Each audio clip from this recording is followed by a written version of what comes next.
Hi, welcome to our channel of IGNOU Audiobooks, Indira Gandhi National Open University, School of Law, SOL, Diploma in Paralegal Practice, DIP, BLE 001 Introduction to the Indian Legal System, Block to Rights and Duties, Unit 4 Fundamental Rights, 4.1 Introduction. The opening words of the Constitution of India are, "We, the people of India, having solemnly resolved to constitute ourselves into a sovereign, socialist, secular, democratic republic." The preamble goes on to talk of how the people of India also resolve to secure to its citizens justice, liberty, and equality, and to promote fraternity. Keep these words in mind and consider the following situations. Do you think it would be fair if you were forced to do any work or profess any occupation that you did not want to?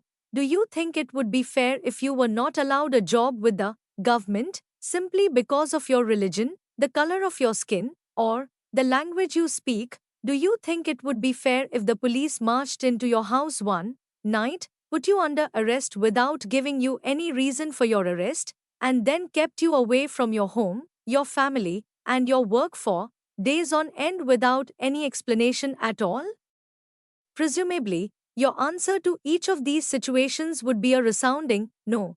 It does not seem fair that you should be discriminated against in any way, and it does not seem fair that the government should be allowed to take any sort of arbitrary action against you at all, does it? The framers of our constitution had been through a long and bitter struggle to overthrow foreign rule, and many of them had been through some of the hardships described in the situations above.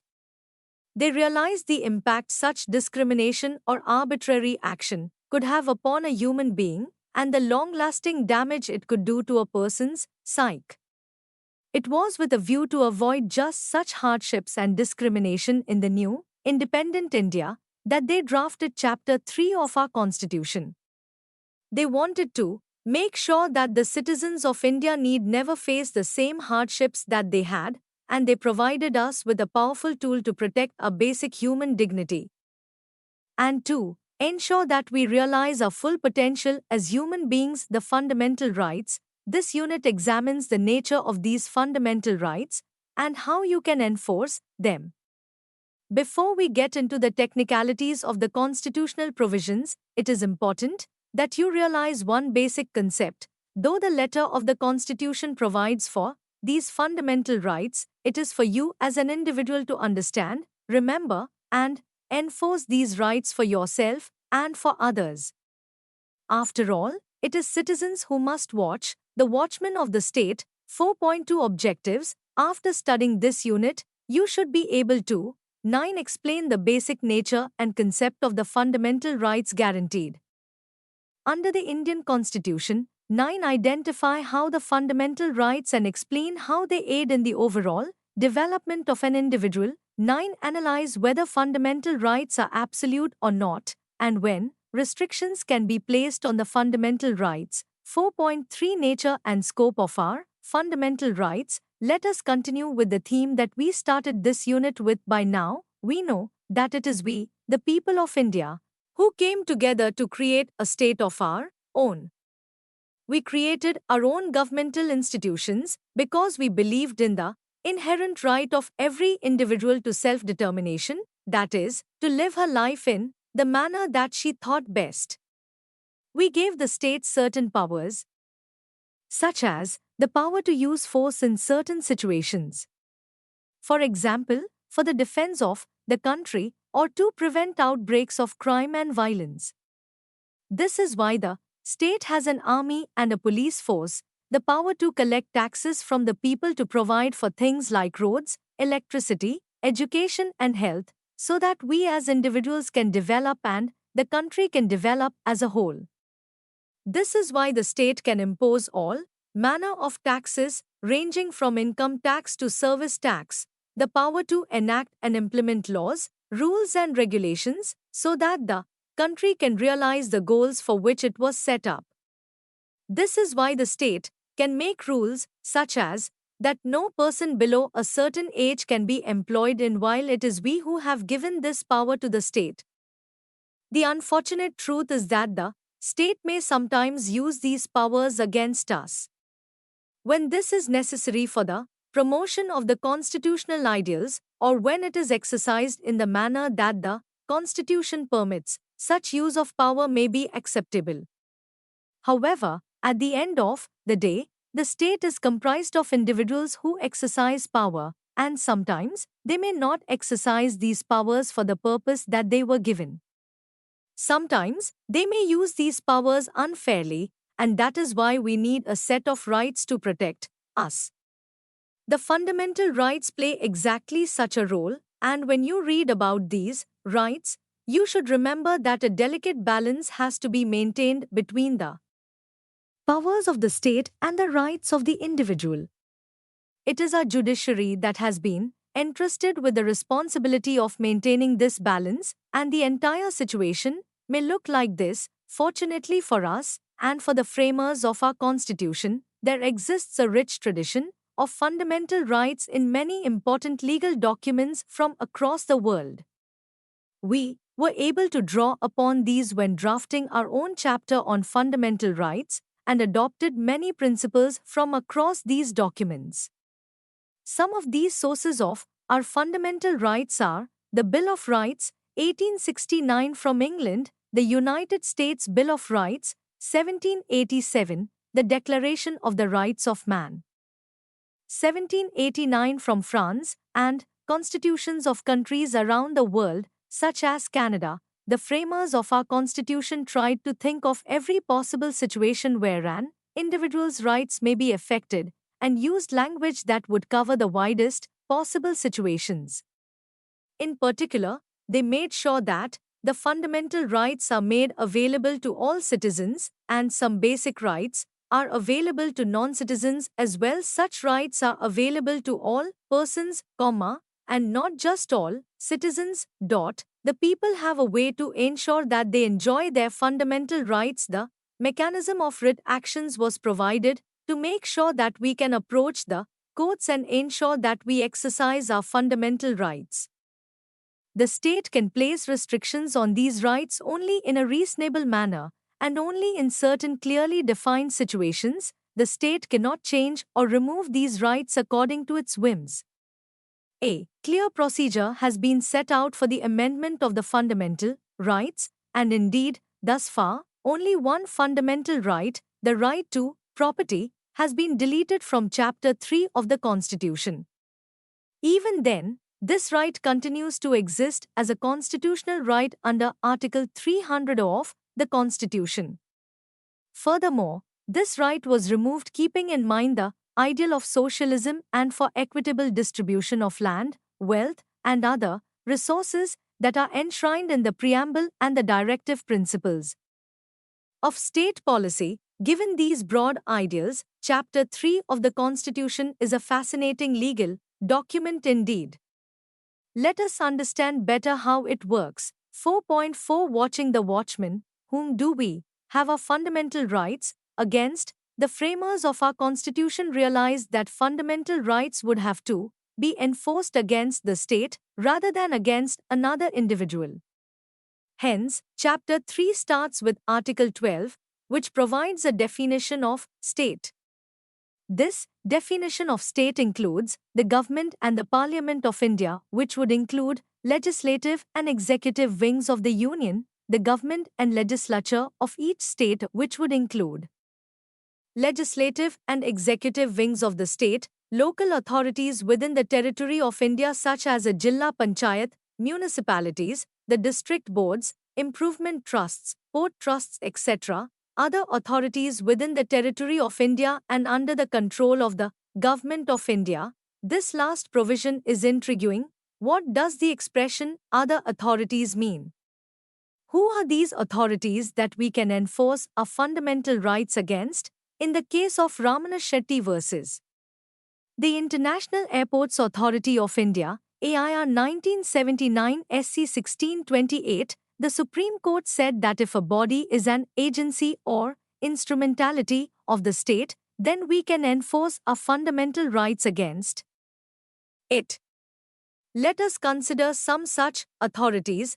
a statutory corporation, such as the Life Insurance Corporation of India, a government company, such as the Steel Authority of India Limited, and a nationalized bank, such as the State Bank of India. In each of these cases, let us ask, who controls the body? Who decides its policies? Who set up that body? Who enjoys the profits that are generated by that body? Who does that body report to? The answer to each of these questions would be the state. Therefore, each of these authorities is nothing but an agency or instrumentality of the state. Furthermore, we can enforce our fundamental rights against these authorities. Let us ask ourselves one more question before we move on. Would the judiciary also be considered state? Can we enforce our fundamental rights against the judiciary also? Suppose a judge passes a decision that we think is unfair and discriminatory. Can you then file a writ against that judge because you think your fundamental right has been violated? The answer is no. If you feel that a judge's decision is incorrect or unfair, you can file an appeal against that decision. Moreover, as we saw at the beginning of this unit, it is the judiciary that is entrusted with the responsibility of interpreting our fundamental rights, and it is through the judiciary that we enforce our fundamental rights. There are, however, some functions of the judiciary, such as the appointment of judges to courts and the prescribing of rules of procedure, that may possibly violate of the fundamental rights. We can think of the judiciary as state for those narrow purposes only. It is important to note that these functions are not judicial but administrative in nature. We must also keep one more fundamental concept in mind. If Parliament and the legislatures of the states are also state, then we should also be able to enforce our fundamental rights against these bodies. Think about how Parliament or legislatures can violate our fundamental rights. Do you think this is possible? In any manner? Yes, you have it. Lawmakers may violate our fundamental rights by passing laws that are opposed to the fundamental rights or that defeat the purpose of the fundamental rights. Another way in which Parliament may violate our fundamental rights is by amending them. The 24th Constitutional Amendment made Parliament competent to amend the fundamental rights under Article 368. In exercise of this authority, in 1978, the right to property was deleted from the list of fundamental rights by the 44th Amendment. Thus, the right to property is no more a fundamental right, though it is still a constitutional right under Article 300-A. As a result, if the legislature makes a law depriving a person of his property, there would be no obligation on the part of the state to pay anything as compensation. If the government appears to have acted unfairly, citizens can challenge the action in a court, but there is no right to move the court under Article 32. You will study more doctrine of severability. There are, however, limits to the exercise of these amending powers, and the Parliament may not alter the basic structure of the Constitution. There are situations when certain laws may at some point come into conflict with the fundamental rights. Our Constitution, though, provides for such situations also. Article 13 says that if any law is passed in violation of the fundamental rights, or that is contrary to the fundamental rights, it will be null and void to that extent. For example, suppose a law is passed that contains 15 different sections, each talking about a different matter. If 5 of these sections violate your freedom of speech, then those 5 sections will be struck off from the law, and only the remaining 10 will have any effect. This is called the doctrine of severability.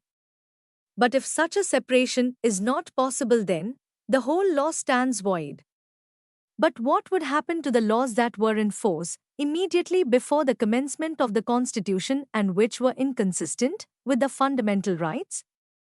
Article 13 also makes it clear that the past laws which are inconsistent with the fundamental rights are rendered null and void to the extent of such inconsistency. 4.5 Knowing our rights. What exactly are these fundamental rights? So far, we have talked about how we, as the people of India, gave ourselves certain rights which are necessary for the proper functioning of a democratic society. We also agreed that these rights are enforceable against the state and under certain circumstances, even against individuals. But then, what exactly are these rights? Fundamental rights include the right to be treated equally before the law, the right to freedom of speech and assembly, the freedom to form associations and unions, the freedom to move freely and reside in any corner of India, the freedom to carry on a profession or occupation or trade of one's choice, the freedom to follow any religion, the right to know the charges that are brought against oneself in a criminal matter, and the right not to be punished twice for the same offense. A person cannot be forced to give any evidence against himself/herself. Every person also has a right to life and personal liberty. Think about this, though. What use would any of these rights be if we did not have the means to enforce them in case of a violation? Therefore, the right to enforce your fundamental rights, the right to have remedies against the violation of your fundamental rights, is an essential right in itself. The Constitution even contains a specific provision for the enforcement of these fundamental rights. Let us now try to understand the nature of these rights and to see the extent of protection they provide. 4.6 Is absolute equality desirable? Have you ever had to face a situation where one of your classmates got better marks than you in an examination, in spite of the fact that both of you wrote the same answers? Consider another situation. Two persons with the same ability and results have recently graduated from school. They have both applied to an educational institution, and one of them was refused admission because she was poor or belonged to a particular religion. Do you feel such discrimination is fair? It is hard to say yes. Do you feel then that everyone should be treated equally? At first, we would say yes. But then, equality does not always mean that everyone must be treated equally. Suppose that you have suffered some disadvantage that is not your fault because of the color of your skin, for example. In such cases, it would be fair for you to be given some additional support so that you can be brought to the same level as people who have not had to suffer such disadvantages. The concept of equality, which seems such an obvious part of the basic human rights, is included in our Constitution in exactly that way. The fundamental right to equality is provided to all persons and not just citizens, and the Constitution guarantees equality before the law and equal protection of law under Article 14 to all persons. However, equality before law does not mean absolute equality among all humans. The concept of equality as it exists in our Constitution may be understood as equal treatment of equals and unequal treatment among unequals. The state cannot discriminate between two people merely because of the characteristics that they were born with or into, but if it needs to take some special measures to provide for the well-being or upliftment of certain sections of society, it can. Such sections may include people from the lower castes or women, people who have had to suffer social, economic, or political hardships over the centuries. It is in this way that the Constitution seeks to achieve equality among all persons. It seems sensible to treat unlike people in an unlike manner, but how do we determine whether two people are unlike, and more importantly, how do we decide that the state can take special measures for the upliftment of certain sections of society? Unfortunately, there is no clear-cut mathematical formula to determine this. Society changes constantly, and so, the state can differentiate between sections of society if it is reasonable to do so. The judiciary acts as a check on this power of the state and, often, laws have been struck down because they did not provide a reasonable or rational cause for treating different sections in an unlike manner. For example, the judiciary once held that it was unreasonable to differentiate between air hostesses who had not had a child and those who had. Therefore, it struck down a regulation that required any air hostess to retire from service on marriage or on her first pregnancy, since such a differentiation was unreasonable and arbitrary. Arbitrary here means that there was no rational reason for distinguishing between these groups. On the other hand, we know that Indian society in the previous centuries was heavily influenced by the Varna or caste system. People from lower castes were not allowed access to common rivers, wells, and tanks. There were various inhumane practices like sati, child marriage, and untouchability prevalent in those times. As a result of such practices being perpetrated down the centuries, certain sections of society were not able to realize their full human potential, and the state can provide certain benefits for these sections, such as reservations in government jobs or in government aided educational institutions for these people. As far as educational institutions are concerned, the 93rd Amendment to the Constitution, made in 2005, provided reservation for scheduled castes, scheduled tribes, and backward classes in private educational institutions, under which the government came out with the law providing 27% quota in centrally aided institutions. The amendment nullified the effects of the following cases: T.M. Foundation v. State of Karnataka 2, AIR 2003 SC 355, where the Supreme Court held that the state cannot make reservation of seats in admissions to privately run institutes; Islamic Academy Foundation v. State of Karnataka 3, AIR 2003 SC 3724, where the court held that the state can fix quota for admissions to these educational institutions, but it cannot fix fee, and also admissions can be done on the basis of P.A. Inamdar v. State of Maharashtra 4, AIR 2005 SC 30-26, the court had overruled the judgment in Islamic Academy case, ruling to the effect that the state could fix the quota for admissions to private professional educational institutions.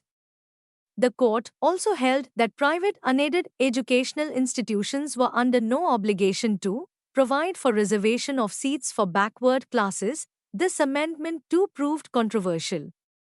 Recently, in Ashoka Kumar Thakur v. Union of India, 2008, the Supreme Court upheld this law providing for 27% quota for other backward classes in IITs, IIMs, and other central educational institutions, but excluded the creamy layer from the benefit.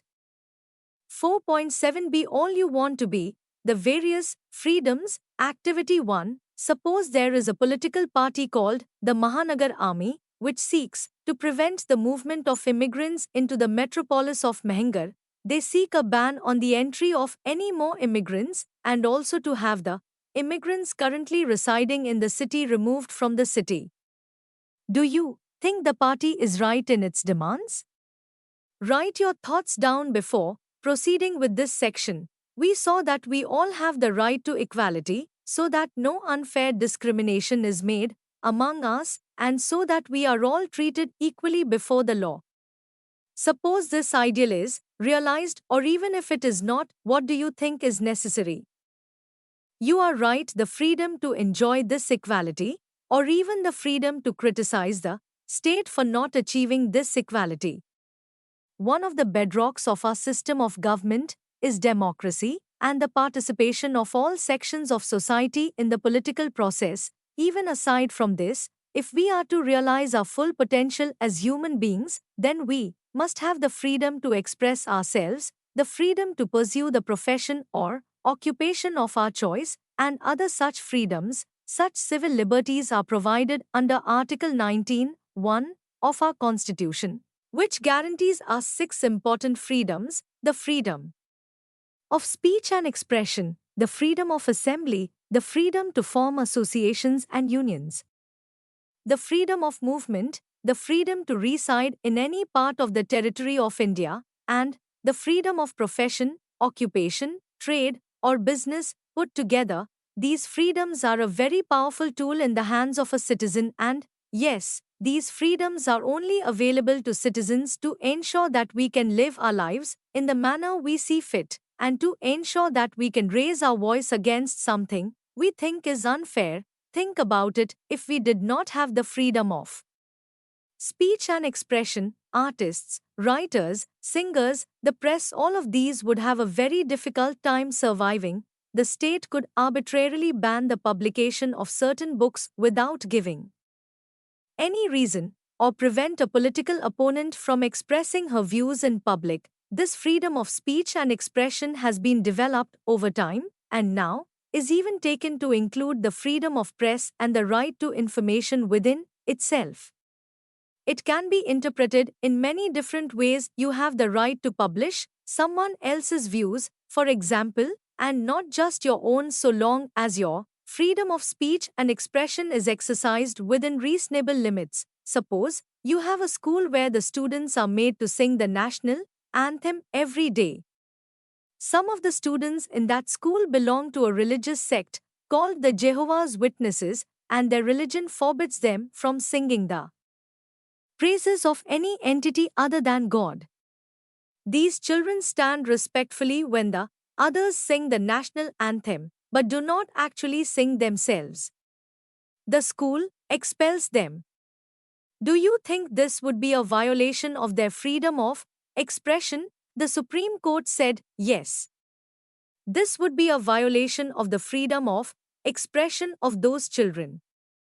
They could exercise this freedom by not singing the national anthem as long as they did not disrespect it. For example, by not standing when the national anthem is played. 5. Suppose you want to get together with a few friends to discuss your common interests. These could be anything: music, films, books, or even politics.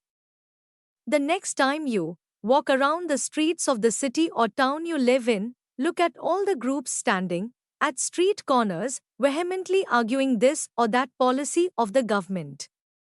Perhaps they are unhappy at the rise in prices, or perhaps they think that the government did a good thing by passing a new law. Whatever be the topic, it is part of our nature to want to discuss and deliberate upon it with others. Wouldn't it be terrible if we were denied this basic human urge to communicate with others and express ourselves as groups? The makers of our Constitution recognized this and even inserted the freedom of assembly as a part of our fundamental rights. We can take out processions and form groups or trade unions as long as we do all of this in a peaceful manner and without the use of weapons. We are lucky to live in a country that is extremely varied and full of different wonders and surprises. Each corner of our country is unique, and we are sure you yourself have wanted to visit different parts of the country at some point in your life. Suppose you have a friend or a relative in another part of the country, or suppose you want to shift to a different city because you think you would find better job opportunities there.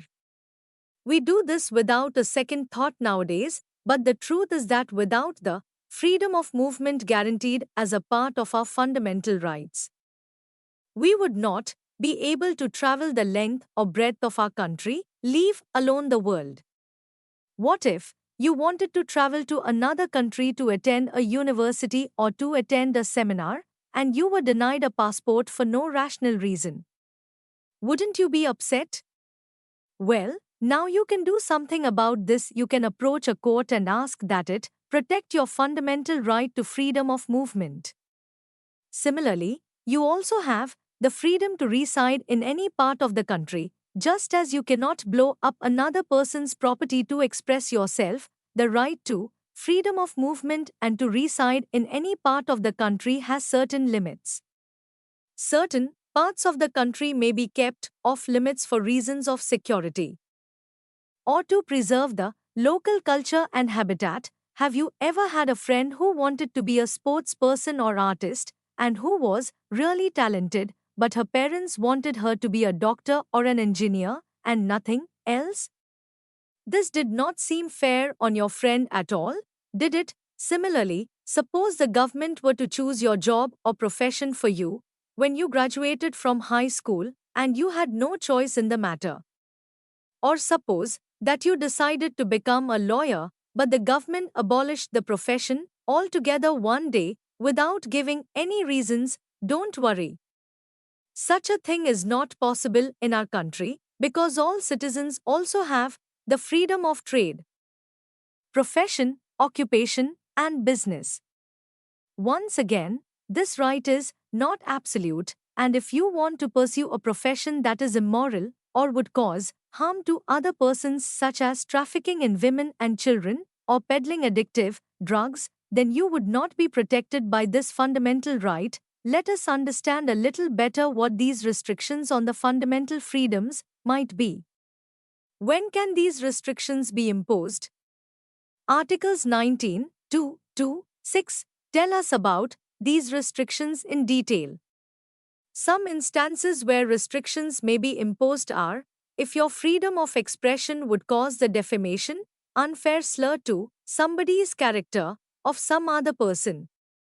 If the exercise of your freedom is in contempt of court, if your actions affect the security of the state or friendly relations with other countries, if you incite, encourage an offense, if your actions affect the maintenance of public order or the sovereignty and integrity of India. However, such restrictions cannot be imposed by law beyond the requirements of Articles 19, 2, 2, 6. Another point to be noted is that no restriction can be imposed by executive actions alone unless it is authorized by law. These restrictions are subject to judicial review. Once again, therefore, there is a balance to be maintained between the freedoms of the individual and the interests of the collective. One good way to try and understand this balance is to remember that you do not have the freedom to do whatever you like, but you do have the freedom to do whatever you like as long as it does not harm somebody else. Activity 2, in the table below, try and think of an example of how each of the fundamental freedoms that have been named can be exercised, and an example of a situation where you think a reasonable restriction can be imposed on that freedom. 4.8 Breaking the shackles. Protection against exploitation. Where do you think it is better for a 10-year-old child to be in school, learning how to read and write, or working in a fireworks factory somewhere? The former. We hope. The sad truth is that some people in our country are still subjected to the most inhuman forms of exploitation. You may have read about instances of bonded labor or the buying and selling of human beings in certain parts of our country. Article 23 of our Constitution prohibits such forms of exploitation. Similarly, Article 24 prohibits the employment of any child below the age of 14 years in any hazardous employment. 4.9 Higher development, religious, cultural, and educational rights. Aside from the mere necessities of everyday existence, we humans also seek other pursuits such as religion, education, and culture. These pursuits are fundamental to our overall growth as human beings. And it is very important that we are able to exercise a free choice in such matters. For example, suppose you were forced to follow a religion against your choice, or if you were forced to speak a language that is not your mother tongue. Don't you think this would come in the way of your growth and development as a human being? The Constitution guarantees certain religious, educational, and cultural rights to each one of us. Under Articles 25, 26, and 28, we can profess the religion of our choice and practice the tenets of that religion. So a Sikh today can, for example, wear a turban or carry a kirpan in public. We can manage our religious affairs and run institutions and acquire land and other property to run our religious affairs. If a Christian child so chooses, she can attend Sunday school in church, as can any person who seeks to acquire religious instruction. As always, though, a balance has to be maintained, and although you have the freedom to practice the religion of your choice, you cannot force somebody else to give up their religion or to convert to your religion. Article 27 clearly provides for this. Similarly, you cannot force a tax upon somebody, that is, you cannot force somebody to make a compulsory payment or contribution of any kind in order to further your religious beliefs. Article 27 clearly provides for this, though a democracy allows everyone to voice their views and opinions. Sometimes, there may be a fear of the majority drowning out the voices of the minority. India has a rich and varied collection of languages and cultures. It would be terrible if we were to lose some of these cultures, and the ones in greatest danger of being lost are those of the minorities. It is for this reason that Articles 29 and 30 protect the educational and cultural rights of minorities. Minorities in our country can, therefore, establish, administer, and run educational institutions to preserve their culture and heritage. They can impart education in their own language or script. But we must remember that at the end of the day, all of us are one nation, regardless of which religious or cultural group we belong to, and therefore, no citizen can be denied admission in any minoritarian educational institution on grounds only of race, caste, and language.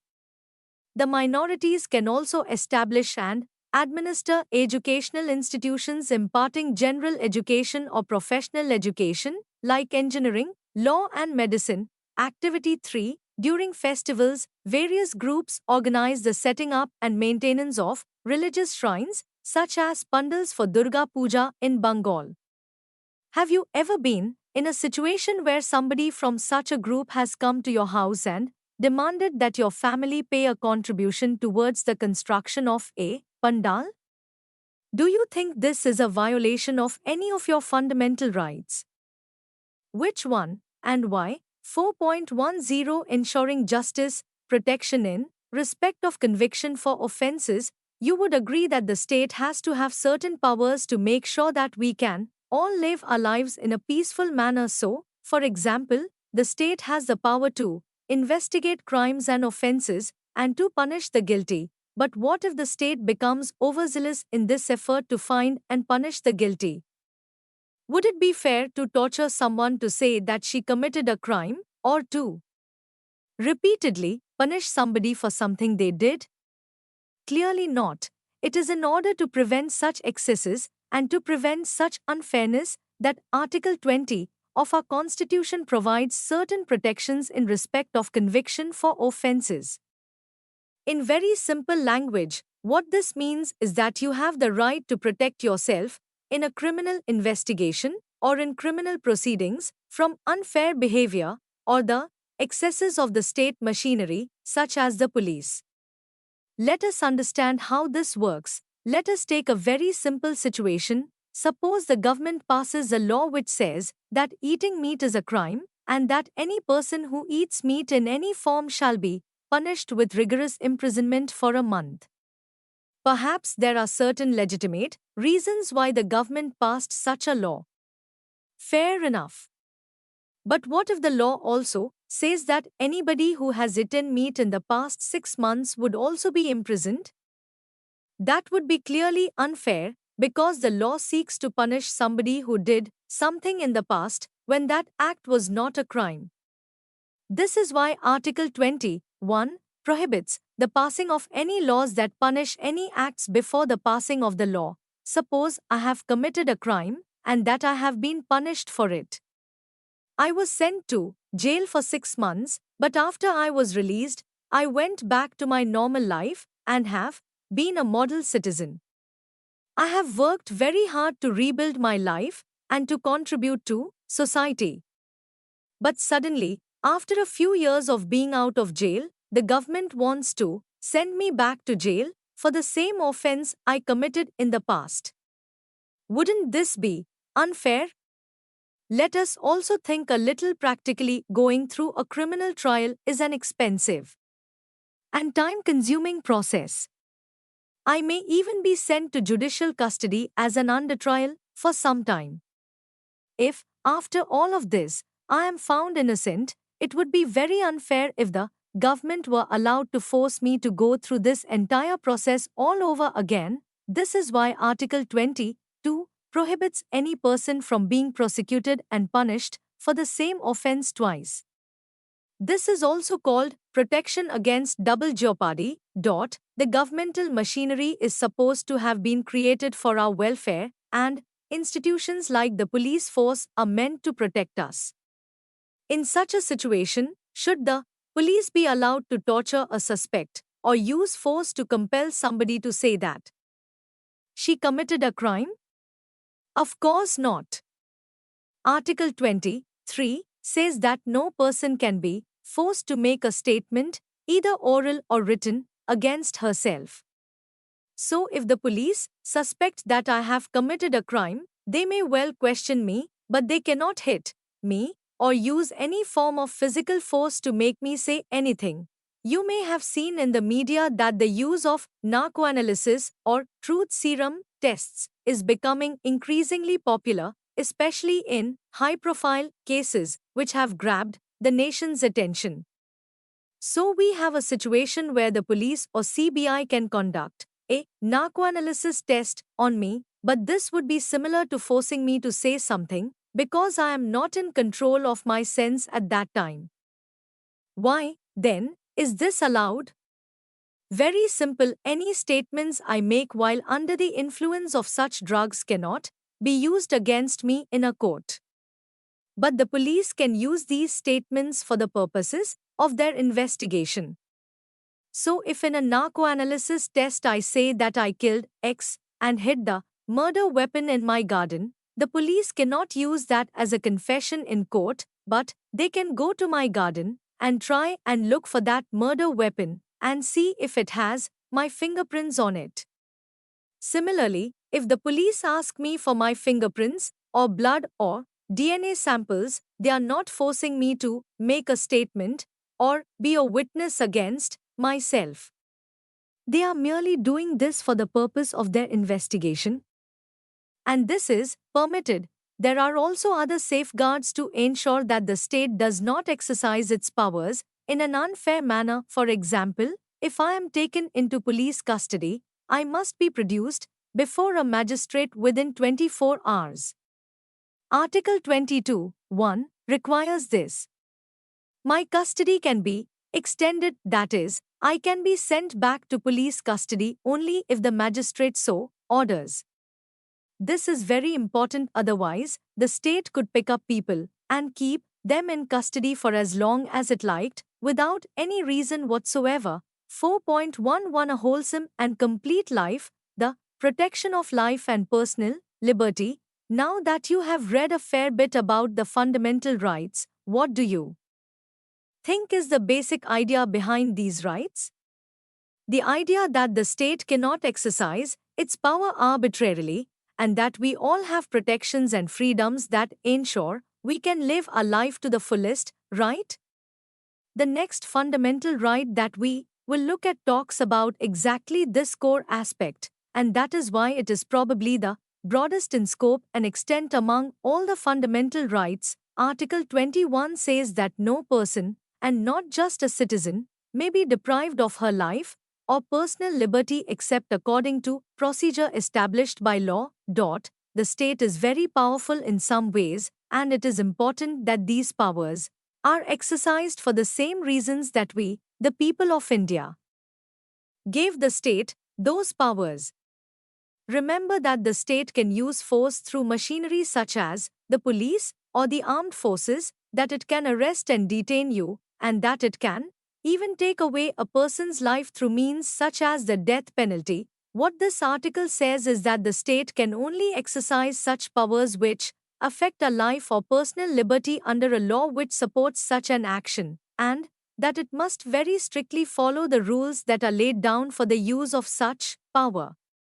For example, the state cannot just use physical force against a person unless there is a situation like a riot, where the law allows the police to use force to restore law and order. Similarly, It cannot put you under house arrest or prevent you from going somewhere unless there is a law which allows the state to do that, and the state has followed all the rules that law has laid down. The procedure and law depriving a person of his life and personal liberty must be fair, just, and reasonable. It would be clear to anybody that this is one of the most critical fundamental rights, and it, just like the rights under Article 20, cannot be suspended under any circumstances, even during a proclamation of national emergency. Let us look at a very simple question. What does the term life mean to you? Just a basic day-to-day existence with air, food, water, and shelter? But wouldn't that just be survival? Life means a lot more, and the courts have interpreted Article 21 in a very broad manner over the years. Your right to life under Article 21 includes such things as the right to education, the right to a clean environment, and the right to basic human dignity. Without all of these, life would be meaningless indeed, and Article 21 includes all of these necessities of life within its scope.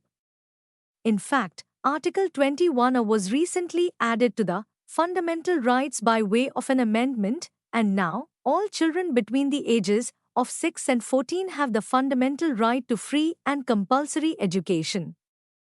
It is important that you understand this article in a creative manner, so that we as citizens can ensure that everyone has the necessities for a wholesome and complete life. The right to life does not include right to die. In SMT Gyan Kaur State of Punjab 6, one of the points raised was the inclusion of right to die within the ambit of Article 21. The constitutional validity of Sec 306 and 309 of the Indian Penal Code were challenged as violating Articles 14 and 21. The bench was of the view that right to life is a natural right embodied in Article 21 and suicide is an unnatural termination of life. Therefore, it is incompatible and inconsistent with the concept of right to life. Hence, neither of the sections is unconstitutional and continues to stand valid. The term personal liberty also should be understood in a broad sense. While it includes such basic concepts such as you cannot be placed in custody without the proper procedure laid down in law, but also, as the Supreme Court pointed out in the case of Maneka Gandhi v. Union of India 7, AIR 1978 SC 597, that your passport cannot be impounded without any valid reasons. Right to life and personal liberty includes freedom from torture, bonded and child labor and sexual harassment rights, the right to constitutional remedies. While it is all very well of talk of the fundamental rights and how much protection and freedom they offer us, one critical question we have not talked about yet is, how do we as ordinary people make sure that we actually get these rights? The answer to this lies in the last fundamental right we will look at in this unit, the right to constitutional remedies under Article 32. We saw at the very beginning of this unit that the judiciary has the tough job of maintaining the balance between the rights of the individual on one hand and the powers of the state and the interests of the nation on the other hand. This is why, if ever you think that your fundamental rights have been violated or denied to you, you can go to the courts to ask for justice. Under Article 32, the Supreme Court has been given the power to pass certain orders or writs to ensure that the fundamental rights are protected. Under Article 226, the High Courts can also issue writs to enforce fundamental rights. These writs are of 5 different types and can be used as required, but the most important thing that you should keep in mind is any person, no matter who he or she is, has the fundamental right to go directly to the highest court in the country to enforce their fundamental rights. This is provided in Article 32 of the Constitution. This is a mighty weapon indeed, but in order to use it, one must know about it. So let us make sure you do. The 5 writs are called habeas corpus, prohibition, quo warranto, certiorari, and mandamus. Any one of these, or a combination of these, can be used to ensure that the fundamental rights are protected.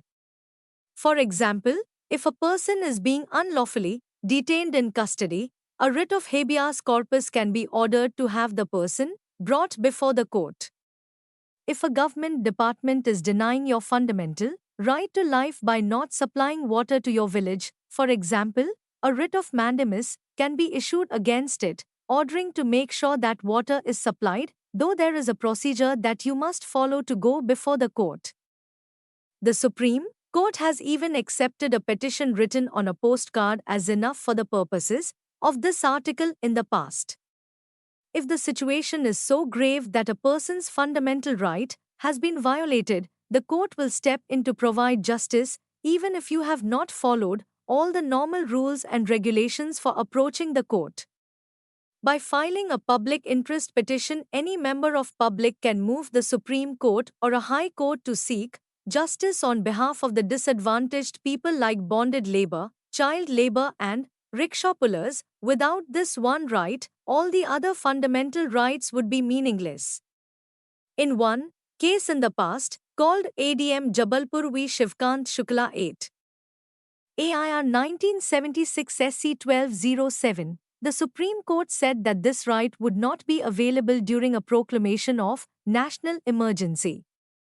But that has been changed by an amendment, and now, this fundamental right under Article 32 can never be taken away from you, even if a proclamation of emergency is in operation. 4.13 Summary. Let us now sum up what we have studied in this unit. We saw the nature and scope of our fundamental rights and understood how they act as a check against the arbitrary use of power by the state. Equally importantly, they ensure that we can realize our full potential as human beings and that we are able to lead a complete and wholesome life. We gave ourselves these fundamental rights against the state, which means the government and all the agencies and instrumentalities of the state, such as government-owned corporations. The fundamental rights include the right to equality, which means that like should be treated like and unlike should not be treated alike.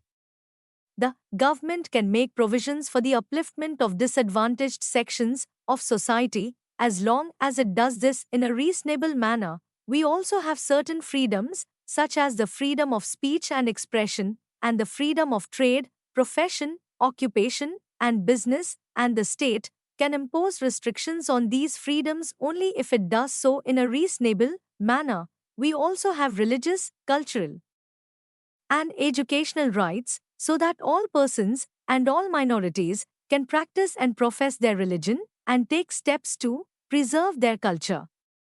But this cannot happen at the expense of another person's liberty, so you cannot force somebody to change their religion or deny admission into an educational institution to someone just because of their religion, caste, or language. The fundamental rights also include the protection against retrospective criminal laws, against double jeopardy, and against being forced to be a witness against oneself. Article 21, probably the broadest in scope of the fundamental rights, ensures that no person can be deprived of her life or personal liberty except according to procedure established by law.